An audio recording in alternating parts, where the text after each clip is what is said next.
Comprising more than 7,000 islands, the Philippine archipelago enjoys generous endowment of Mother Nature's beauty and bounty. The country nestles in Southeast Asia, an incident in geography which placed the country adjacent to the world's major bodies of water like the Pacific Ocean, making its own waters teem with rich marine life. Its blue and idyllic seas offer bountiful catch.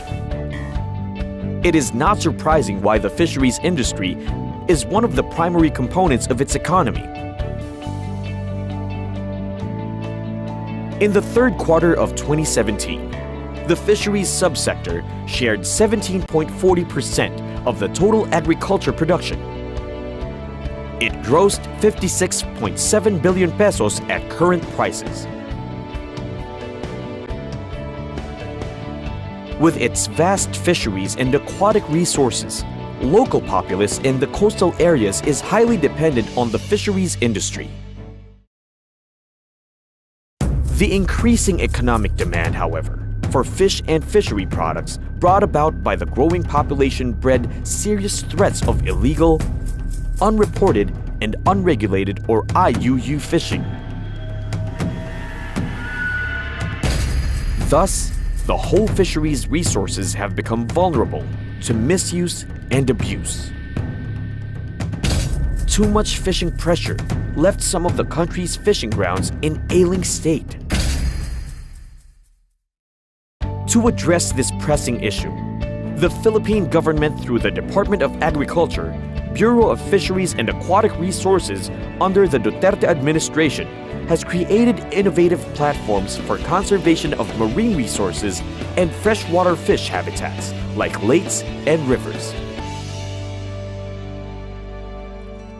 Well, basically, we are following the instructions of the President Duterte, who said that it is his moral obligation to provide available and affordable food for the Filipinos.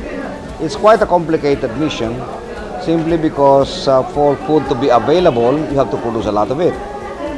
For food to be affordable, it must be priced low, or you have to empower your people financially so that they can buy. So we're looking at agriculture now not only in the context of producing food, but also in the context of addressing poverty in the countryside. So we talk about rice productivity instead of rice sufficiency. We talk about sustainability instead of subsidy. You have to understand that for so many years, our fishing grounds have been overfished, abused, and neglected.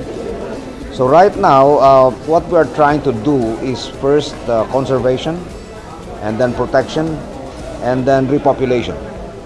These are the things that we're doing right now. And we do this by ensuring that there will be strict enforcement of fisheries laws, especially against destructive fishing and illegal fishing. And also we are implementing a program where we are helping our fish farmers develop aquaculture.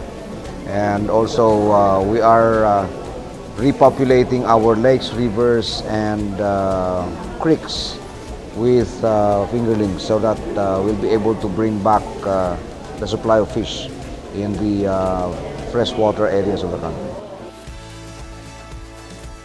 A brainchild of Agriculture Secretary Manny Piñol, the Malinis at Masaganang Karagatan, or Clean and Abundant Seas, for example, is now on its second year of implementation as the national search for the country's most outstanding coastal community.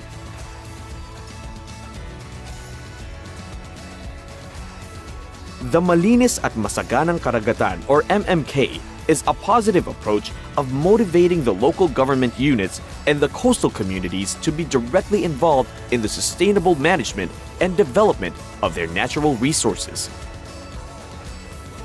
Well, MMK basically, or Malinis at Masaganang Karagatan, basically is an awareness program.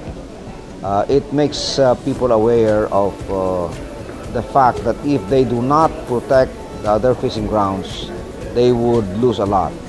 So we encourage communities, coastal communities, to first make sure that their fishing grounds are clean. There are no floating garbage. Number two, that there is no illegal fishing in the area. Number three, that they have a closed fishing season of 3 months. Number four, that they have a mangrove protected area. And number five, that they have a marine sanctuary. So any community that excels in these five criteria will be chosen in its region as winners, regional winners. Then they go to the national competition. Winning communities receive multi-million pesos worth of livelihood projects for their fisherfolk. Another notable initiative of the government on resource conservation is the project called BASIL, or short for Baliksigla sa Ilog at Lawa. Essentially, the project is a national inland fisheries enhancement program which aims to bring back native, non-invasive, and commercially viable fishes to lakes, rivers, and other inland waters. The goal is to rehabilitate these bodies of water and help alleviate poverty in fishing communities by providing them with clean, abundant, and sustainable sources of food and livelihood within their reach.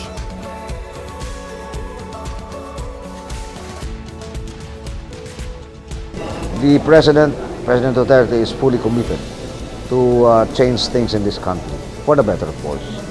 And I, as his Agriculture Secretary, is fully committed to support him in this endeavor.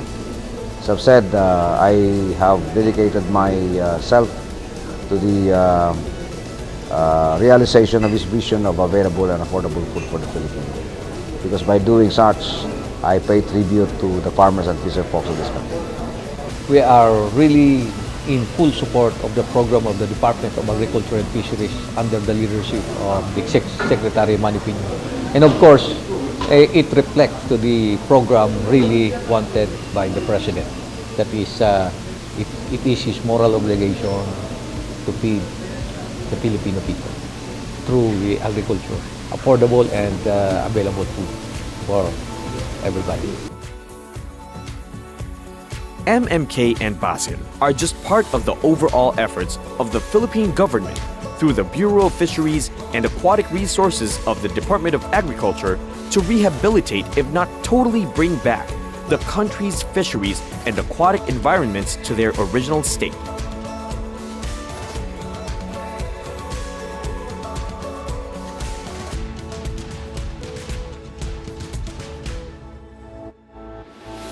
These programs also aim to communicate the message that if we put our acts together, the rich fisheries resources that nature gifted the Philippines and other parts of the world can flourish and feed generations of the present and beyond.